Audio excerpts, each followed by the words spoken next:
ఉదయం లేస్తూనే మహేంద్ర అడిగాడు. రాత్రి ఏమైనా గొడవ చేశానా? నిన్ను ఇబ్బంది పెట్టానా? ఎవరితో మాట్లాడుతున్నావో తెలిసే మాట్లాడుతున్నావా? సుధీర్ సీరియస్గా అడిగాడు. తెలివిలో ఉండి మాత్రం మాట్లాడుతున్నాను. మా సుధీర్ బంగారు కొండ. నేనేమాత్రం బాధపడినా సహించలేడు. అతని గొంతు హఠాత్తుగా భారంగా మారిపోయింది. సుధీర్, నిజంగా నీకు మోహం చూపించాలంటేనే సిగ్గుగా ఉందిరా. మా ఇంట్లో నా గురించి పట్టించుకోరని బాధపడతాను. నా గురించి ఇంత బాధపడుతున్న నీ మాట ఏం విన్నాను? వినాలని ఎంతో ప్రయత్నిస్తాను. కానీ ఓడిపోతున్నాను. ఈ 15 రోజులు ఎంతో ప్రయత్నించాను. చిత్తుగా ఓడిపోయాను. పోనీ రావడం మానేద్దామంటే నిన్ను చూడకపోతే, నీ బెదిరింపులు వినకపోతే నాకు పిచ్చెక్కుతుందిరా. సుధీర్ చప్పున మహేంద్ర 2 చేతులు పట్టుకున్నాడు. నువ్వు రాకపోతే నాకు మతే పోతుంది. నీకన్నా చిన్నవాణ్ణి. నీకు చెప్పదగ్గ వాణ్ణి కాదు. నీ ఆరోగ్యం నువ్వు చూసుకోకపోతే ఇంకెవరు చూస్తారు? కొంచెం కొంచెం కంట్రోల్ చేసుకో. కనీసం ప్రయత్నిస్తానని మాటి. ఈ రోజుల్లో నీకు కావలసినప్పుడల్లా నువ్వు వచ్చేసరికి నేనే తెచ్చి ఉంచుతాను అన్నాడు. మహేంద్ర బాధగా తల విదిలించాడు. నీ అభిమానానికి తట్టుకోలేకపోతున్నారా? నిజంగా ప్రయత్నిస్తానని మాటిస్తున్నాను. కానీ అలా ప్రయత్నించటంలో ఫెయిల్ అయితే నీ కోపం రాదుగా? నన్ను అసహించుకోవుగా అని అడిగాడు. ఎప్పుడూ కోపం రాదు. అసహ్యం అసలే కలగదు. నువ్వు ప్రయత్నిస్తాననేసరికి నువ్వు ఆ వ్యసనానికి స్వస్తి చెప్పినంత ఆనందంగా ఉంది అన్నాడు.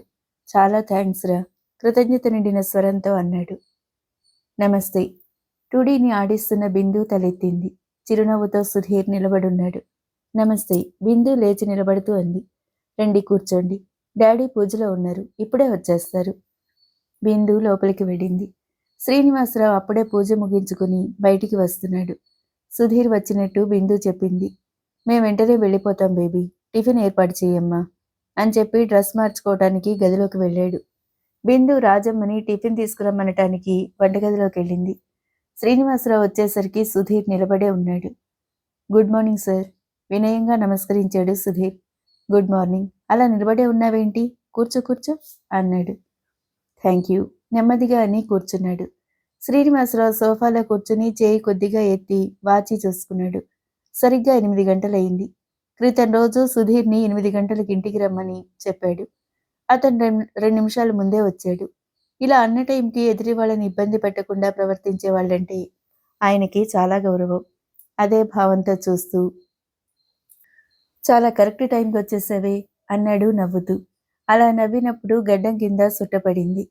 నాకెవరిని ఇబ్బంది పెట్టడం ఇష్టం ఉండదండి నమ్రతగా అన్నాడు. Nice. You are a good boy. నువ్వు నాకు బాగా నచ్చావు. ఆ కంఠంలో అభిమానం తొంగి చూసింది. నిరుద్యోగంగా తిరుగుతున్న నాకు మీ సెక్రటరీగా పని దొరకటం కేవలం నా అదృష్టం.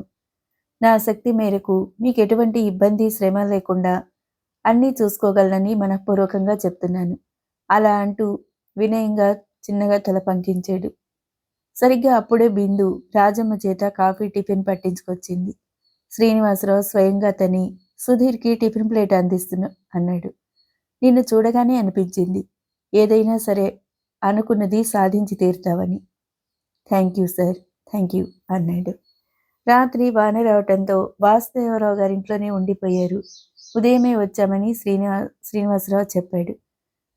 నువ్వెక్కడ ఉంటున్నావు అని అడిగాడు. ఓ ఫ్రెండు నేను కలిసి ఉంటున్నామండి అన్నాడు. ఓ పావుగంట తర్వాత వాళ్ళిద్దరూ బయటికి వెళ్ళిపోయారు. శ్రీనివాసరావుకి సుధీర్ ప్రేమపాత్రుడైపోయాడు. సుధీర్ పనితనం, వ్యవహార దక్షత, సమయస్ఫూర్తి బాగా నచ్చాయి. శ్రీనివాసరావుకి సుధీర్ కుడిభుజం అయిపోయాడు. ఎవరైనా తనకి చిన్న సహాయం చేస్తేనే, ఎవరైనా చిన్న పని చేస్తేనే సంతోషపడిపోయే శ్రీనివాసరావు సుధీర్ పనిలో చూపే శ్రద్ధకి పొంగిపోయాడు. శ్రీనివాసరావు సుధీర్ని ఆప్తుల్లా చూసేవాడు. శ్రీనివాస్ ఎంత అభిమానంగా చనువుగా మాట్లాడినా సుధీర్ ఆయన తనకి బాస్ అనే భావంతో వినయంగా గౌరవంగానే ఉండేవాడు. సుధీర్ని అప్పుడప్పుడు ఇంటికి భోజనానికి పిలిచేవాడు. సుధీర్ మొహమాటంగా వద్దంటే ఆఫీసే, ఇల్లే, నువ్వు ఫ్రీగా ఉండు అని శ్రీనివాసరావు అంటే నేనే మొహమాట పట్టం లేదండి అనేవాడు. కానీ ఏదో వంకని తప్పించుకునేవాడు. బిందు చనువుగా మాట్లాడినా బిందుతో మాట్లాడేటప్పుడు శ్రీనివాసరావుతో మాట్లాడినంత గౌరవంగా మాట్లాడేవాడు. ఏమాత్రం చనువు తీసుకునేవాడు కాడు. సత్యవతీదేవి రాకపోయినా చంద్రం వస్తూనే ఉండేవాడు. ఎప్పుడొచ్చినా ఏదో ఓ ప్రోగ్రాం వేసుకొచ్చేవాడు. ఒక్కొక్కసారి వెళ్ళినా ఒక్కొక్కసారి సున్నితంగా చెప్పి తప్పించుకునేది. 1, 2 సార్లు తనకిష్టం లేకపోయినా లీల గురించి వెళ్ళాల్సి వచ్చింది. లీలకి ప్రతిదీ ఆశ్చర్యమే. వాళ్ళింట్లో వాళ్ళ అమ్మగారికి తప్ప ఎవ్వరికీ లీలంటే ఇష్టం లేక ఎక్కడికి తీసుకెళ్లరు. కావాలంటే నువ్వెళ్ళు అని డబ్బు పడేస్తారు. లీల అమ్మగారు లీలతో తనకి ఇష్టం లేకపోయినా లీల మనసు బాధపడకుండా అప్పుడప్పుడు సినిమాకి వెళ్ళేవారు. అంతకన్నా ఇంక ఎక్కడికి వెళ్ళలేరు. 2, 3 సార్లు చంద్రం వచ్చినప్పుడు లీల ఉంది. మీ బావ ఎంత బావుంటాడు, ఎంత మంచివాడు అంది సంబరంగా. అలా అనటంలో ఎటువంటి వెకిలితనం లేదు. అమాయకత్వం ఉందంతే. చంద్రం అడిగినప్పుడు బిందు రానని చెప్దామనుకున్నప్పుడు లీల సరదాగా వెళ్దాం బిందు. మీ బావ అంత సరదాగా అడుగుతుంటే రానంటావేంటి అంది. అలా చెప్పండి. లేకపోతే ఎప్పుడు ముసలమ్మలా ఇంటి దగ్గరే కూర్చుంటానంటుంది చనువుగా నవ్వుతూ అన్నాడు. లీలని పరచటం ఇష్టం లేక బిందు 1, 2 సార్లు వెళ్ళింది.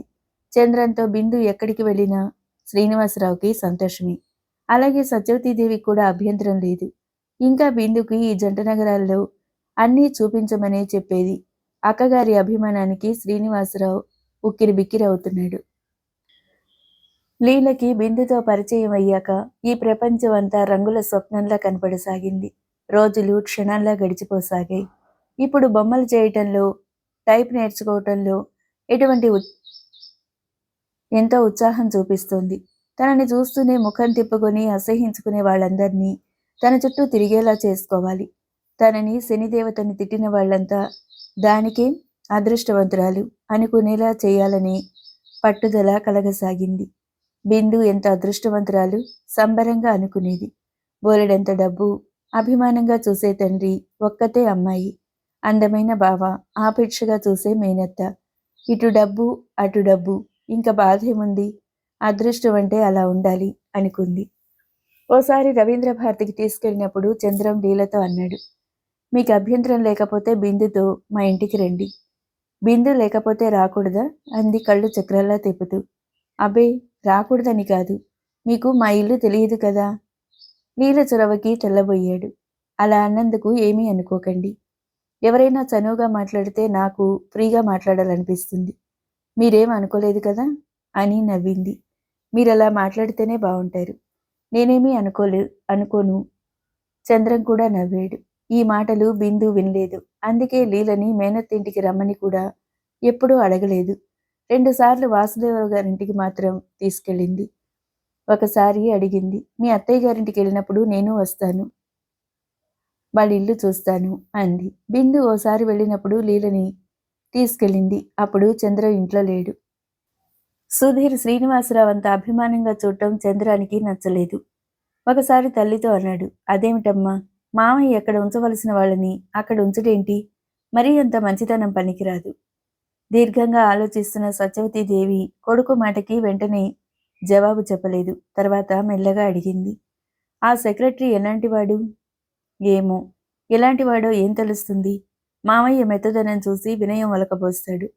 ఈ రోజుల్లో అంత నమ్రతగా ఉన్నవాళ్ళెవరు? పోన్లే, ఆ విషయాలు మనకెందుకు? ఒక్కొక్కళ్ళకి ఒక్కొక్కరు అలా చేరువవుతారు. అతని పని మామయ్యకి నచ్చుంటుంది, అందుకు అభిమానిస్తున్నాడేమో అంది. ఈ మాట చంద్రానికి నచ్చలేదు.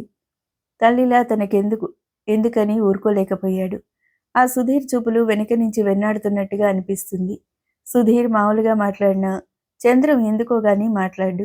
ముక్తసరిగా 2 మాటలు మాట్లాడి వచ్చేస్తాడు. నువ్వు చెప్తే మామయ్య వింటాడు. ఆ సెక్రటరీని అంత నెత్తికి ఎక్కించుకోవద్దని చెప్పమ్మా నెమ్మదిగా అన్నాడు. నీకు తెలియదు, అలా ఎప్పుడూ చెప్పకూడదు అని క్షణమాగి అంది. ఏం, నిన్ను నిర్లక్ష్యంగా చూస్తాడా? నన్ను నిర్లక్ష్యంగా చూస్తే ఊరుకుంటానా? పనివాణ్ణి అంత నెత్తికెక్కించుకుంటే ఎలా అని అంటున్నాను. తన బాధని వివరంగా చెప్పలేకపోయాడు. ఆవిడ చంద్రంకేసి పరీక్షగా చూసింది. దేనికో కొంచెం మదన పడుతున్నట్టు కనపడ్డాడు. ఈ వయసులో తొందరే కాని చమత్కారం తెలియదు. ఆవిడ మనసులోనే నవ్వుకుంది. తర్వాత అడిగింది, మామయ్య ఊరు ఎప్పుడు వెళ్తున్నాడు? 2, 3 రోజుల్లో వెళ్ళాలన్నాడు. ఆవిడ ఇంకేం మాట్లాడలేదు. తల్లి మౌనంగా ఉండటంతో చంద్రం లోపలికి వెళ్ళిపోయాడు. కొడుకు వెళ్ళిపోయాక సత్యవతీదేవి చాలాసేపు దీర్ఘంగా ఆలోచిస్తూ ఉండిపోయింది. చాలాసేపు అయిన తర్వాత శ్రీనివాసరావుకి ఫోన్ చేసింది. ఫోన్ సుధీర్ ఎత్తాడు. శ్రీనివాసరావు బయటికి వెళ్ళాడని, ఓ గంట తర్వాత వస్తారని చెప్పాడు. సత్యవతీదేవి విసుగ్గా ఫోన్ పెట్టేసింది. గంట తర్వాత కూడా సత్యవతీదేవి ఫోన్ చేయలేదు. కానీ అక్కగారు ఫోన్ చేసిందని తెలిసి శ్రీనివాసరావు ఫోన్ చేశాడు. సత్యవతీదేవి ఫోన్ ఎత్తి హలో అంది. అక్కయ్య, ఏమిటి ఫోన్ చేశావుట? శ్రీనివాసరావు అడిగాడు. నువ్వు ఊరు వెళ్తున్నావని తెలిసింది. ఎప్పుడు వెళ్తున్నావు అంది. 2-3 రోజుల్లో వెళ్దామనుకుంటున్నాను. రేపు సాయంత్రానికి కానీ ఎప్పుడు వెళ్ళేది తెలియదు. బిందుని 4 రోజుల పాటు నా దగ్గర ఉంచుకుందామని. బిందు నువ్వు ఊరు వెళ్ళినప్పుడు వస్తానంది. చంద్ర నువ్వు ఊరు వెళ్తావని చెప్పాడు. నువ్వు బిందుకు చెప్పు, నేను చంద్రాన్ని పంపుతాను. నువ్వు చంద్రాన్ని పంపాలా? ఊరు వెళ్లే ముందు నేనే వచ్చి బిందుని దిగబెడతాను. బిందుకు నేను ఎక్కడ ఇబ్బంది పడతానోనని భయం. అందుకే రావటం లేదు. నేను తప్పకుండా దిగబెడతాను అన్నాడు. సరే అని ఆవిడ ఫోన్ పెట్టేసింది. ఆవిడ ఫోన్ పెట్టి ఇటు తిరిగేసరికి నాగరాజు వస్తున్నాడు. రండి రండి అంటూ నాగరాజుకి ఎదురెళ్ళింది. ఎప్పుడొచ్చారు అని అడిగింది. ఇప్పుడే వస్తున్నానండి. షాప్కి వెళ్ళి ఇలా వస్తున్నాను. చంద్రం ఇంట్లో ఉన్నాడా అని అడిగాడు లోపలికొస్తూ. ఇంట్లోనే ఉన్నాడు. రండి కూర్చోండి. మంచినీళ్ళు కావాలా? ఇవ్వండి సోఫాలో కూర్చుంటూ అన్నాడు. సత్యవతీదేవి రంగడిని మంచినీళ్ళు తీసుకురమ్మని కొడుకు గదిలోకి వెళ్ళింది. చంద్రం బయటికి వెళ్ళడానికి అప్పుడే డ్రెస్ చేసుకుంటున్నాడు. చంద్రం, నాగరాజు అంకుల్ వచ్చారు, బయటికి రా అనేసి బయటికి వెళ్ళింది. నేను రాను గట్టిగా అరుద్దామనుకున్నాడు. కానీ ఆ ధైర్యం చంద్రానికి లేదు. తల్లంటే అతనికి చాలా భయం. మనసులో మాట ఎంత చిన్నదైనా చెప్పే ధైర్యం అతనికి లేదు. ఏదైనా చెప్పదలిస్తే 4-5 సార్లు రిహార్సల్స్ వేసుకుని మరీ చెప్తాడు. ఈ మధ్య తల్లికి తన అయిష్టత చెప్పలేనప్పుడు, అది తను చేయలేనప్పుడు, తల్లి వెళ్ళగాని ఆ విసురు షర్టు విసిరి కొట్టడంలోనూ, తల్లి ఏదైనా పని చెప్తే ఆ పని చేయటంలోనూ చూపిస్తాడు. మళ్ళీ తల్లి ఎదురుపడిందంటే పిల్లిలా అయిపోతాడు. తల్లి అలా చెప్పి వెళ్ళాక వేసుకుందామని తీసిన షర్టు స్టాండ్ మీదికి విసిరి కొట్టాడు. విసుగ్గా మంచం మీద కూలబడ్డాడు. నాగరాజు వస్తే ఉపన్యాసాలు ఇస్తాడని తెలుసు. ఒక్క 10 నిమిషాలు నాగరాజు రాకపోతే తను బయటికి వెళ్ళిపోయేవాడు కదా. ఇంతలో ఏం ముంచుకుపోయిందో తయారయ్యాడు. చంద్రం విసుగ్గా లేచి నిలబడ్డాడు. చంద్రం, తల్లి గొంతు వినపడింది. వస్తున్నానమ్మా. చంద్రం గబగబా షర్టు తొడుక్కుని బయటికి వచ్చాడు. నమస్తే అంకుల్ నమస్కరించాడు. నమస్తే నమస్తే. సత్యవతీదేవితో మాట్లాడుతున్న నాగరాజు తల తిప్పన్నాడు. ఏమిటి, ఎప్పుడు చూసినా షాపులో ఉండటం లేదు? ప్రతిదీ పోటీగా ఛాలెంజ్గా తీసుకోవాలి. అప్పుడే పైకి రాగలం. 10 మందిలో గుర్తింపు కలిగేదిను. కాలం చాలా విలువైంది. దానికి సమానంగా మనం పరిగెత్తగలిగినప్పుడే అనుకున్నది సాధించగలం. నువ్వు చిన్నవాడివి, నీకు తెలియదు. అసలు యజమాని లేకపోతే పనివాళ్ళు శ్రద్ధ భయం ఏముంటాయి? మందలింపుగా అన్నాడు. ఈ మధ్య తరచూ షాపులో ఉండటం లేదని మేనేజర్ చెప్పాడు. షాపులో వాళ్ళకి చంద్రం కన్నా నాగరాజ్ అంటేనే భయం గౌరవం ఎక్కువ. చంద్రం షాపులో లేడనేసరికి చంద్రం గురించి ఆరా తీశాడు. మేనేజర్ చంద్రం ఈ మధ్య షాపులో ఎక్కువగా ఉండటం లేదని చెప్పాడు. ముసలాడు, వీడికి సరదాలు చచ్చాయని తనకి ఉండవనుకున్నాడా? ఈ షాపులోనే పక్కేసుకుని పడుకోమంటాడా? వీడికి డబ్బు సంపాదన తప్ప రెండో గొడవ లేదు. అందుకే ఆ పెళ్ళాం ఎప్పుడూ పూజలు పునస్కారాలు చేస్తూ కూర్చుంటుంది. మనసులో పళ్ళు నూరుకున్నాడు. పైకి మాత్రం ఈ పూట తలనొప్పిగా ఉండి వచ్చేశానండి. ఇప్పుడే బయలుదేరుతున్నాను. అంతలో మీరొచ్చారు అన్నాడు. నేను ఇలా అన్నానని నువ్వేమనుకోవద్దు. ఇంకా లోకం తీరు నీకు తెలియదు. చిన్న అవకాశం దొరికితే పక్కవాడిని పడగొట్టాలని చూస్తారు. ఒక్క మెట్టు జారితే తిన్నగా ఆఖరి మెట్టు మీదికి జారిపోతాం. ఒక్కొక్క మెట్టే పైకి వెళ్ళాలి గాని వెనక్కి రావటం అనే పరిస్థితి రాకూడదు. ఇది మనసులో పెట్టుకో గంభీరంగా అన్నాడు. మనసులో వేరే పెట్టుకోవటం ఎందుకు? చెవిలో ఇల్లు కట్టుకుని పోరుతూనే ఉంటావు అనుకుని. అలాగేనండి, నేనేం అనుకోను అన్నాడు. ఆయన మనసు కొంచెం శాంతించింది. సత్యవతీదేవి కొడుక్కేసి ప్రేమగా చూసింది. తల్లికి నాగరాజుకి చెప్పి చంద్రం వెళ్ళిపోయాడు. చంద్రం వెళ్ళిపోయాక నాగరాజు అడిగాడు. మీ తమ్ముడి గారి బిజినెస్ ఎలా ఉంది? ఈ మధ్యగా మొదలుపెట్టింది. చాలా హడావిడిగా ఉన్నాడు. ఈ మధ్య కలవలేదు. మీరంటే ఆయనకి చాలా గౌరవం అనుకుంటాను అంటూ సత్యవతీదేవి కళ్ళలోకి చూశాడు. వాడు అందరినీ అభిమానిస్తాడు. వదిన గారికి ఎలా ఉంది, ఎప్పుడొస్తారు అని మాట మార్చేసింది. నాగరాజు అలా ఎందుకు అడిగాడో ఆవిడ గ్రహించింది. కానీ ఈ విషయంలో తొందరపడటం మంచిది కాదు అనుకుంది. సత్యవతీదేవి మాట మార్చటంతో నాగరాజు ఏమనుకున్నాడో ఇక ఆ విషయం ఎత్తలేదు. శ్రీనివాసరావు బొంబాయి వెళ్తున్నాడు. అక్కగారికి మాట ఇచ్చిన ప్రకారం బిందుని అక్కడ దింపడానికి తయారవమన్నాడు. అక్కకి చెప్పొస్తా డాడీ, అక్కని కలిసి 4 రోజులైంది. అలాగే చెప్పిరా, నేను 2 గంటలకు వస్తాను అని శ్రీనివాసరావు వెళ్ళిపోయాడు. బిందు గబగబా తయారై శిరీష దగ్గరికి బయలుదేరింది. బిందు వెళ్ళేసరికి మొదట గంగమ్మ గారే ఎదురుపడింది. ఆవిడ్ని చూస్తూనే బిందుకి భయం. ఆవిడ ఎన్నో ఆరాలు పెడుతుంది, ఎన్నో యక్ష ప్రశ్నలు వేస్తుంది, ఎన్నో వ్యాఖ్యానాలు చేస్తుంది. బిందుకి మొదట ఆవిడ మాటలు తమాషాగా అనిపించేవి. తర్వాత ఆవిడికి ఎదురుపడాలంటేనే భయం పట్టుకుంది. బిందు, రామ్మరా, శిరీష నీకోసమే కలవరిస్తుంది, ఇలా కూర్చో, తన పక్కన చేత్తో చూపిస్తూ అంది.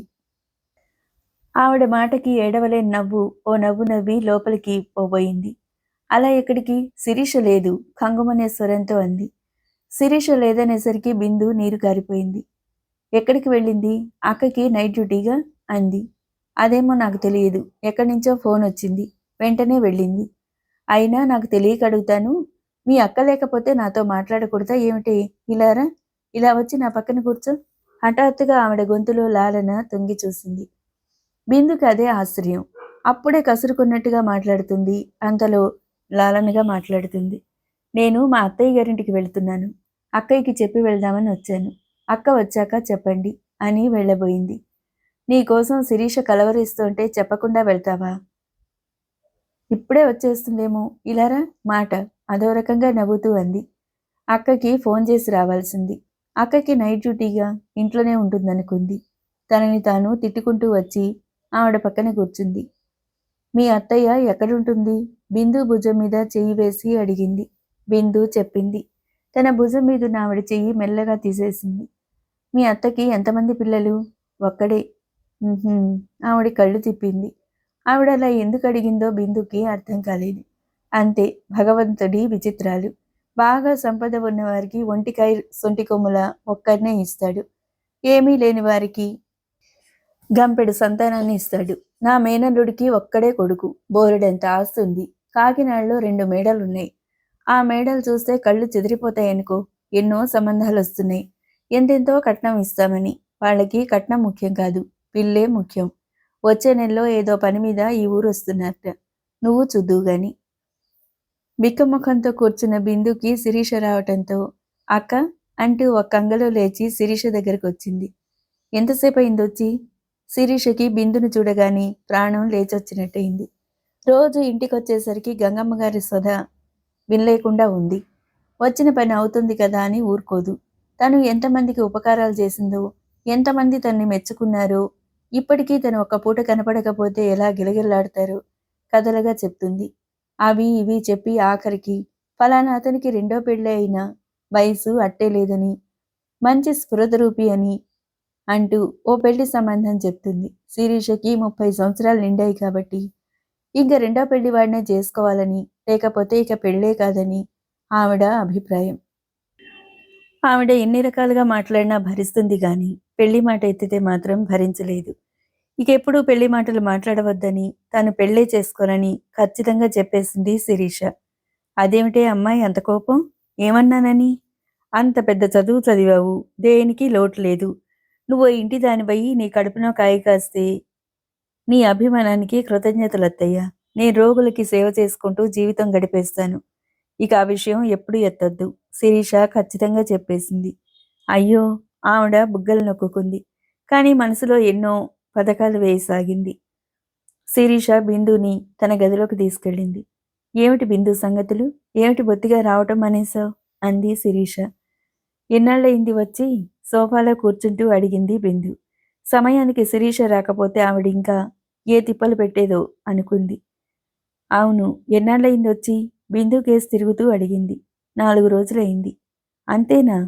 ఇంకా వారం 10 రోజులైందనుకుంటున్నాను. అబ్బా, వీళ్ళొచ్చిన కొద్ది రోజులకే నాకు మతిపోతుంది. ఇంచుమించు ఇంకా 2 నెలలు ఉంటారు. ఎలా భరించాలో. రేణుకని ఇక్కడుంచి ఆవిడ వెళ్ళిపోయినా బావుండేది. ఆవిడ వాగుడు భరించలేకుండా ఉన్నాను. మంచం మీద కూర్చుంటూ అంది. ఆ గొంతులో చెప్పలేనంత దిగులు తొంగి చూసింది. నెమ్మదిగా మాటల్లో చెప్పేయవలసిందక్కా అంది బిందు. శిరీష్ అలా దిగులుగా మాట్లాడుతుంటే చాలా జాలేసింది. ఏమనుకుంటే అనుకుందని అదీ చెప్పాను. ఇంటికెళ్ళి నేను చేసే ఘనకార్యాలు ఏమున్నాయిలే.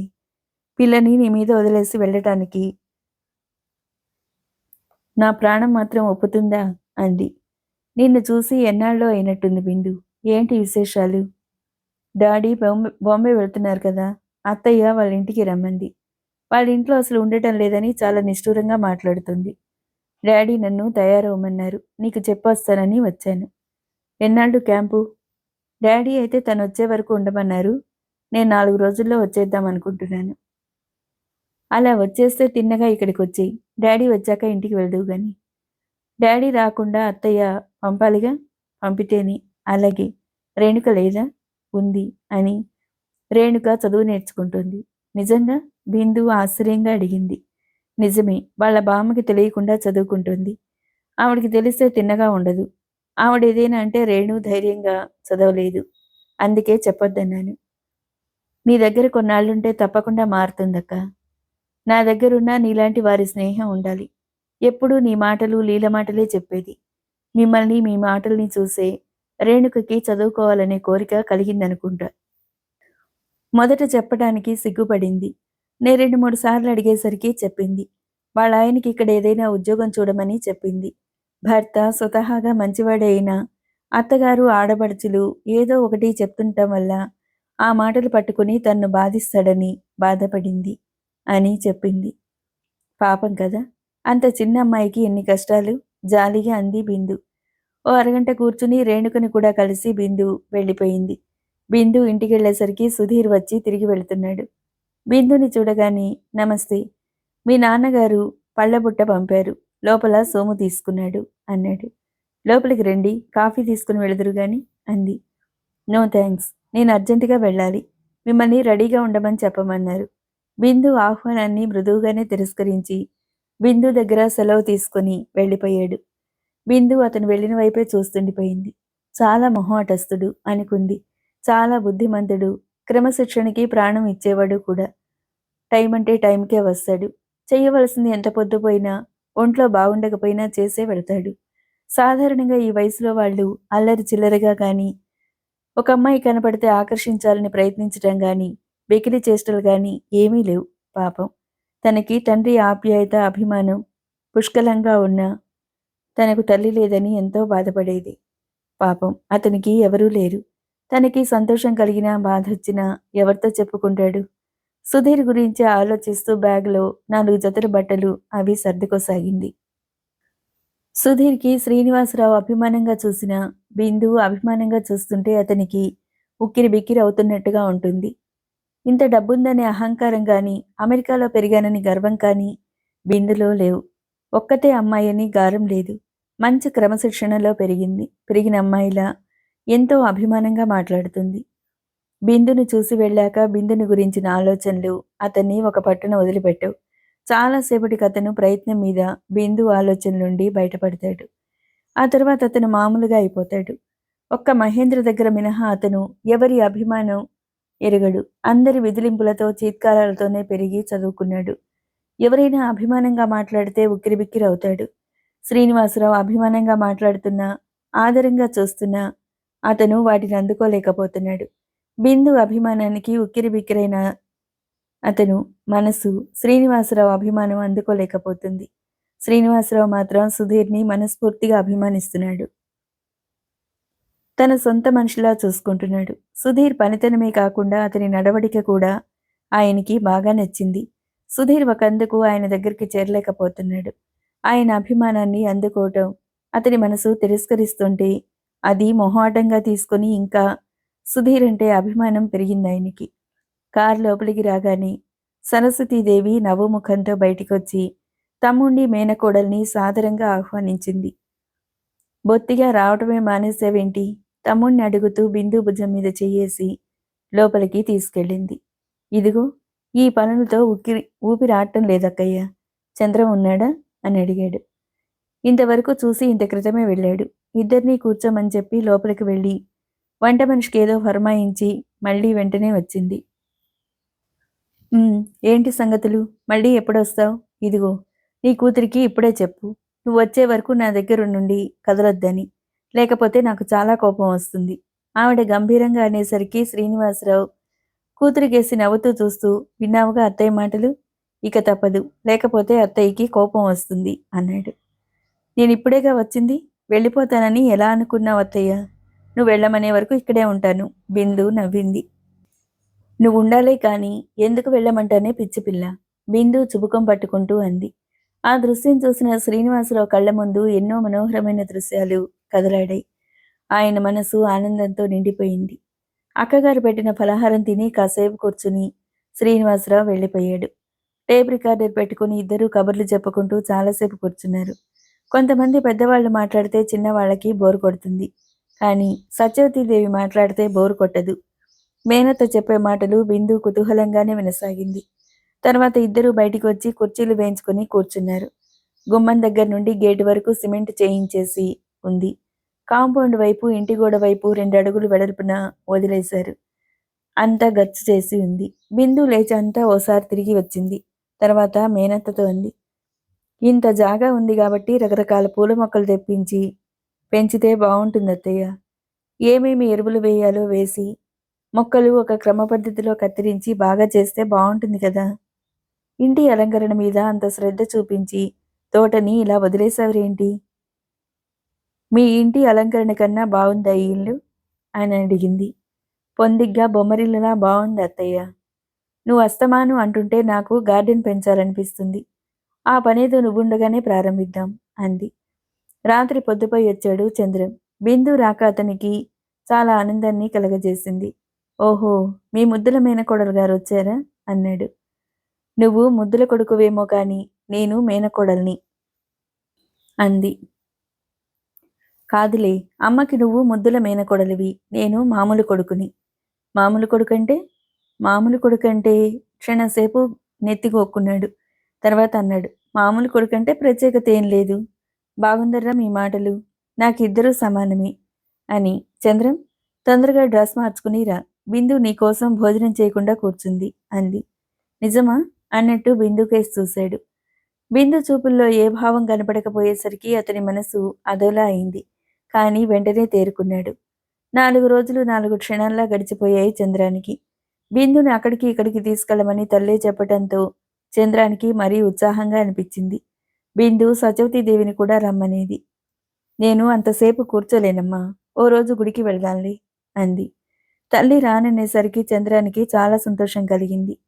తల్లి కూడా ఉంటే బిందు మనసులో ఉండేది తను తెలుసుకునే అవకాశం ఉండదని భయపడ్డాడు. తల్లి రాకపోయినా బిందు మనసులో తనంటే ఎలాంటి అభిప్రాయం ఉందో తెలుసుకోలేకపోయాడు చంద్రం. బిందు చనువుగానే మాట్లాడుతుంది. ఆ చనువు ఇద్దరు స్నేహితులు చనువుగా మాట్లాడుకున్నట్టుగా ఉందే కానీ ఒక వయసులో ఉన్న జంట మాట్లాడుకున్నట్టుగా లేదు. పోనీ తనే అడిగేద్దామా అనుకున్నాడు 2-3 సార్లు. ఎందుకో తెలియదు గాని బిందు ఎంత చనువుగా మాట్లాడినా చంద్రానికి ఆ మాట అడగటానికి మాటలు దొరకటం లేదు. రకరకాల పూల మొక్కలు తెప్పించి వేశారు. అందరూ ఆలోచించుకొని ఒక క్రమ పద్ధతిలో ఎక్కడ ఏ మొక్కలు వేస్తే బాగుంటుందో వేయించారు. సత్యవతీదేవి బిందుని మెచ్చుకున్నట్టుగా చూసి 2-3 సార్లు అటు ఇటు తిరిగి చూసి తృప్తిపడింది. అందరూ కూర్చొని మాట్లాడుకుంటున్నారు. వంట మనిషి నరసమ్మ వచ్చి చేతులు నలుపుకుంటూ నిలబడింది. ఏమిటి అని అడిగింది సత్యవతీదేవి. మా వియ్యపురాలికి జబ్బుగా ఉందిటమ్మా. వంట అయిపోయింది. ఒకసారి వెళ్ళి చూసి రాకపోతే బావుండదమ్మా. సత్యవతీదేవి నుదురు చిట్లించింది. ఇంటికి ఎవరైనా వచ్చినప్పుడు నీకిలాంటి పనులు పడతాయిలా ఉందే విసుగుని అణుచుకుంటూ అంది. ఏం చేయనండి, బియ్యపురాలు ఆసుపత్రిలో ఉందని తెలిసి వెళ్ళకపోతే బావుండదు కదండి. పొద్దున్నొచ్చేస్తానండి. ఒక్క కాఫీ టైంకి ఉండనేమో. వంట నేనే వచ్చి చేస్తానండి వినయంగా చెప్పింది. అలా వెళ్లాల్సి వచ్చినందుకు బాధపడుతున్నట్టుగా చెప్పింది.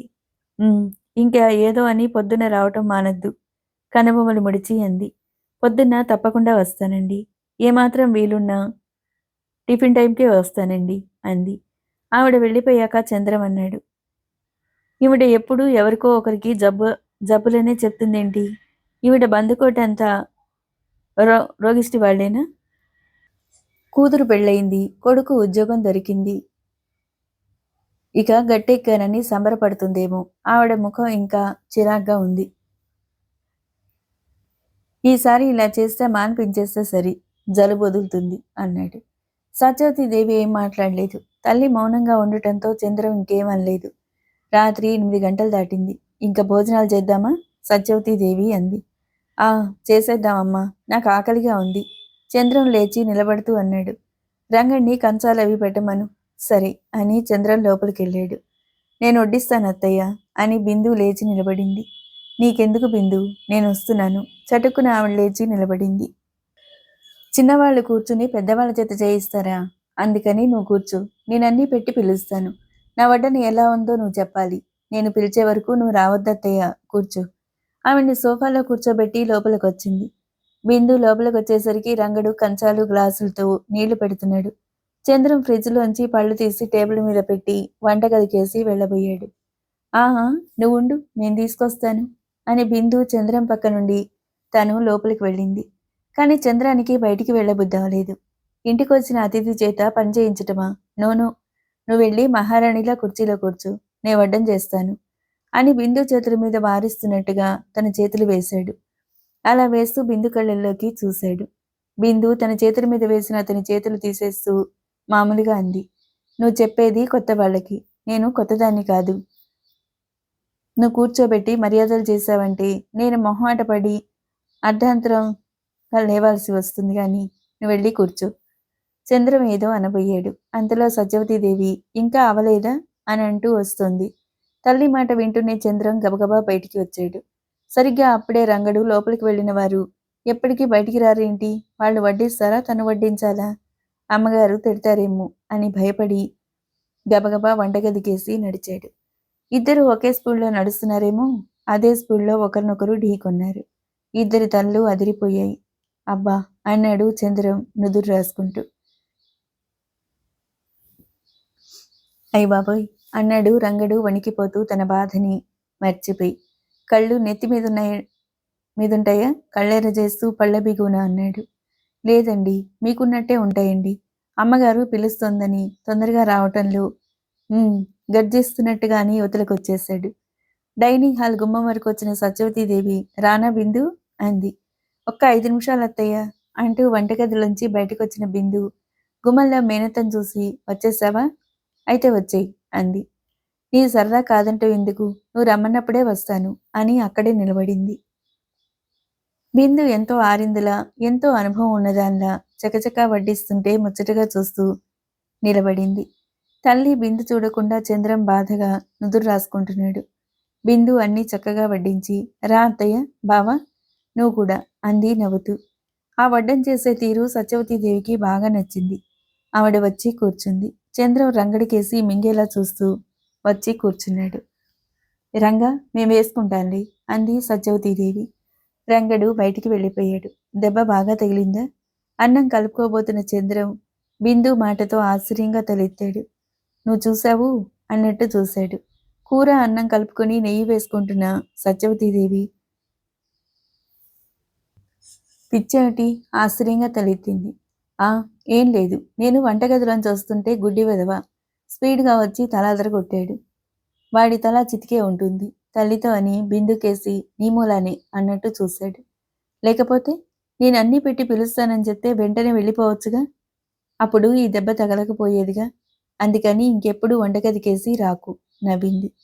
అతిథివి కదా, మర్యాద చేద్దామనుకున్నాను, నాకే మర్యాద జరిగింది అంటూ తల్లి చూడకుండా బిందుకేసి కొంటెగా చూశాడు.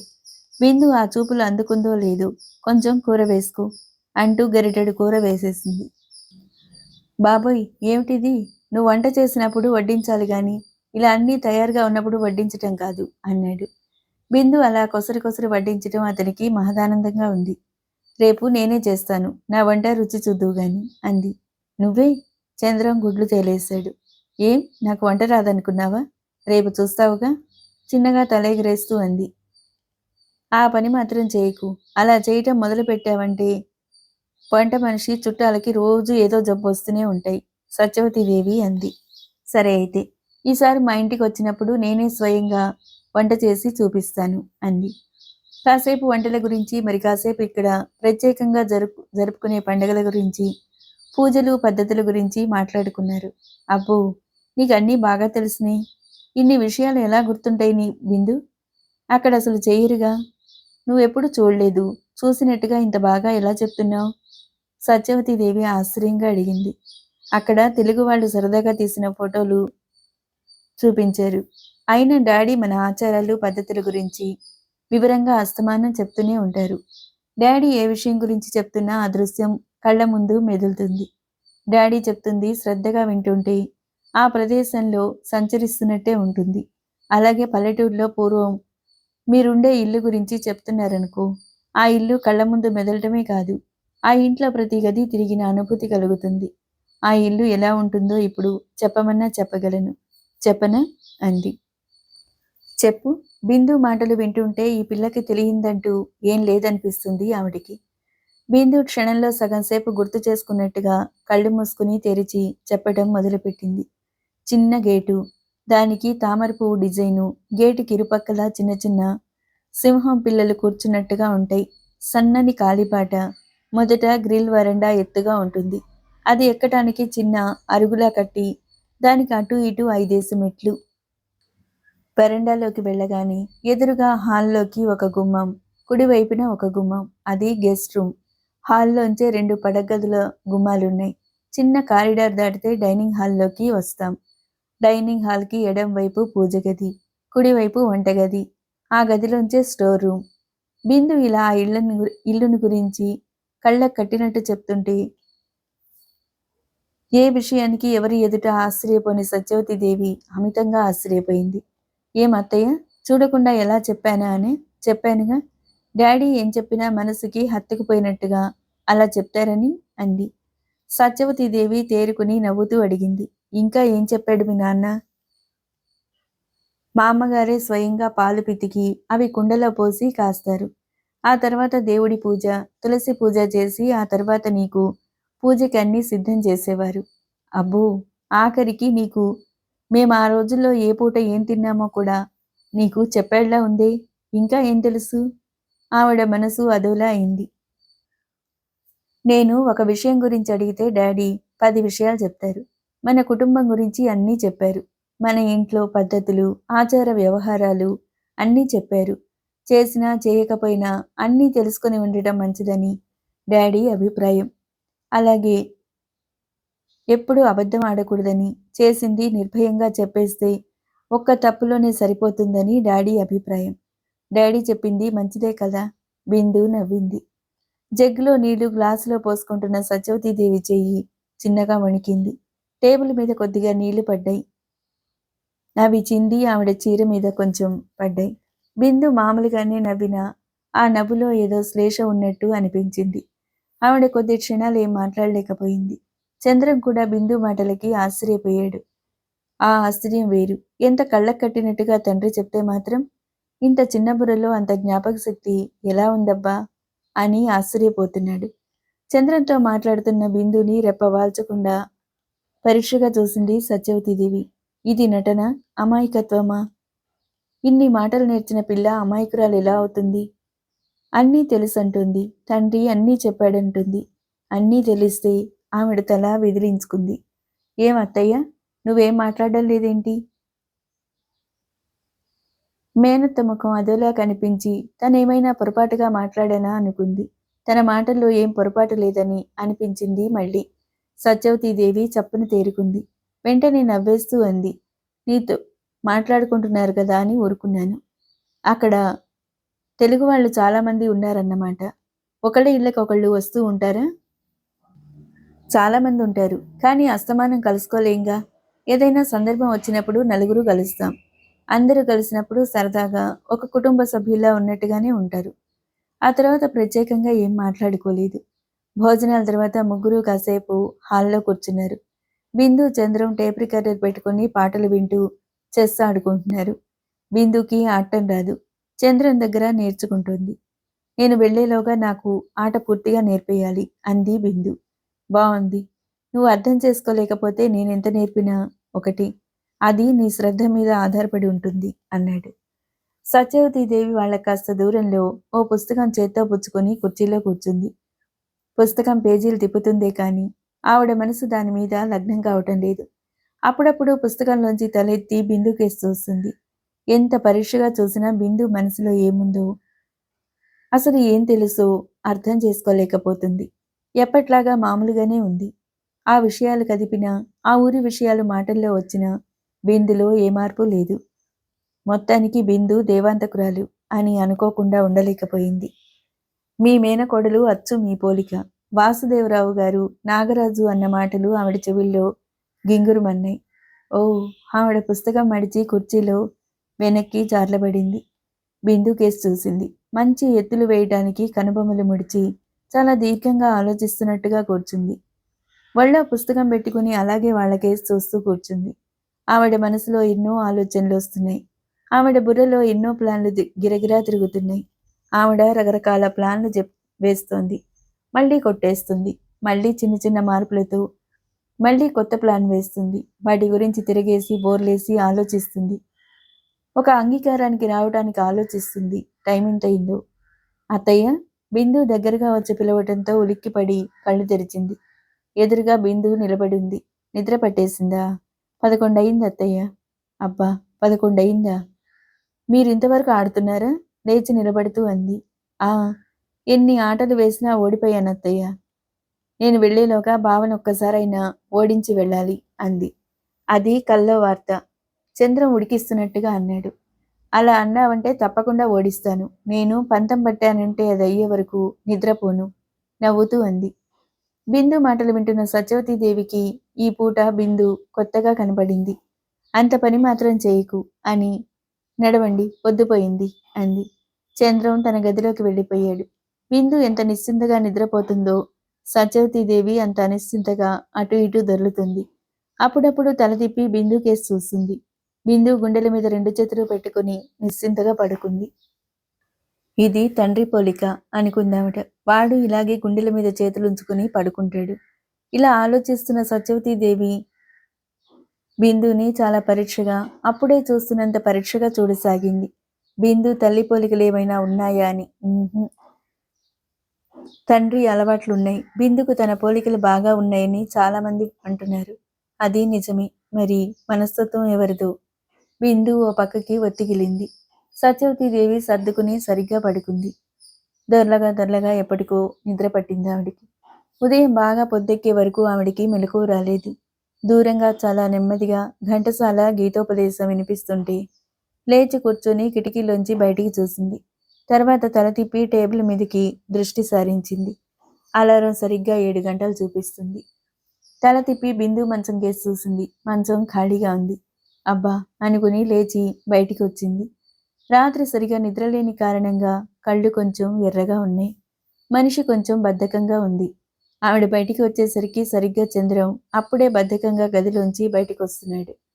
అతను రాత్రంతా నిద్రలేని వాళ్ళ బద్ధకంగా ఉన్నాడు. కళ్ళు బరువుగా ఉన్నాయి. బడలిగ్గా ఉన్న ఆ కళ్ళు ఎవరికోసమో వెతుకుతున్నాయి. అతను కళ్ళు తిప్పి చూసేసరికి తల్లి వస్తూ కనిపించింది. అతడు గబగబా బాత్రూంలోకి వెళ్ళిపోయాడు. సత్యవతీదేవి హాల్లోకి వచ్చింది. బిందు తల ఆరబెట్టుకుంటూ పూర్తిగా పాటలో లీనమైపోయి కూర్చుంది. ఏమిటి, అప్పుడే లేచావా అంది సత్యవతీదేవి. ఆ, స్నానం కూడా అయింది నవ్వింది. నాకు మెలకువ రాలేదు తనలో తాను అనుకుంటూ ఆవిడ లోపలికి వెళ్ళింది. సత్యవతీదేవి చంద్రం ముఖాలు కడుక్కుని వచ్చేసరికి బిందు కాఫీ కలిపి అప్పుడే తీసుకొస్తుంది. అరేరే బిందు, ఎందుకు నువ్వు చేయటం? నే వస్తున్నాగా సత్యవతీదేవి ఆశ్చర్యాన్ని అణుచుకుంటూ అంది.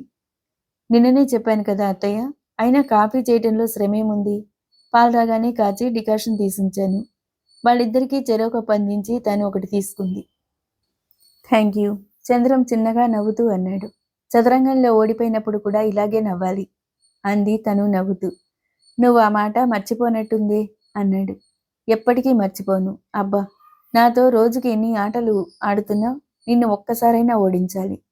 బిందు అలా పట్టుదలగా అంటుంటే సత్యవతీదేవి రెప్ప వాల్చకుండా చూడసాగింది. బిందును చూస్తుంటే ఎంత క్లిష్టమైందైనా అనుకున్నది సాధించి తీరుతుందని అనిపించింది ఆవిడికి. అంత శ్రద్ధగా వింటున్నావు, భగవద్గీత అంత ఇష్టమా అని అడిగింది. నాకు అర్థం కాదు కానీ వినటానికి చాలా బాగుంటుంది. తాతగారు టైం ఉన్నప్పుడు చదివి వాటి అర్థం చెప్తానని అన్నారు. అంటే ఈ ప్రపంచంలో నీకు తెలియంది ఏది ఉండకూడదనా? ప్రతిదీ నేర్చుకోవాలనే చూస్తాం. ప్రతి మనిషికి కొన్ని ఇష్టాలుంటాయి. నీకు ప్రత్యేకంగా ఇష్టమైందంటూ ఏం లేనట్టుందే? చంద్రం అన్నాడు. అంత పెద్ద కోరిక నాకేం లేదు. 4 విషయాలు తెలుసుకోవటంలో తప్పులేదుగా? మనకు అందుబాటులో ఉన్నవి, మనకు సాధ్యమైనవి చేయటంలో, తెలుసుకోవటంలో ఏం తప్పులేదుగా? అనవసరమైన ఆలోచనతో కాలం వ్యర్థం పుచ్చటం కంటే మనకి కుతూహలం, ఆసక్తి ఉన్న వాటి మీద కాలాన్ని వెచ్చిస్తే మనసుకి ఎంత ఆనందం కలగటమో కాకుండా కొత్త కొత్త ఆలోచనలు కూడా కలుగుతాయి కదా. నీతో మాటల్లో నెగ్గలేం బాబు. అటు తిప్పి ఇటు తిప్పి మొత్తానికి నువ్వు అనుకున్నది కరెక్ట్ అనిపిస్తావు అన్నాడు చంద్రం. పోనీ అత్తయ్యని కాదనమను, ఒప్పుకుంటాను అంది. అమ్మ నీ మాటే నిజం అంటుంది. నువ్వొచ్చాక నా గురించే ఆలోచించటం లేదు. కావాలంటే అడుగు అన్నాడు.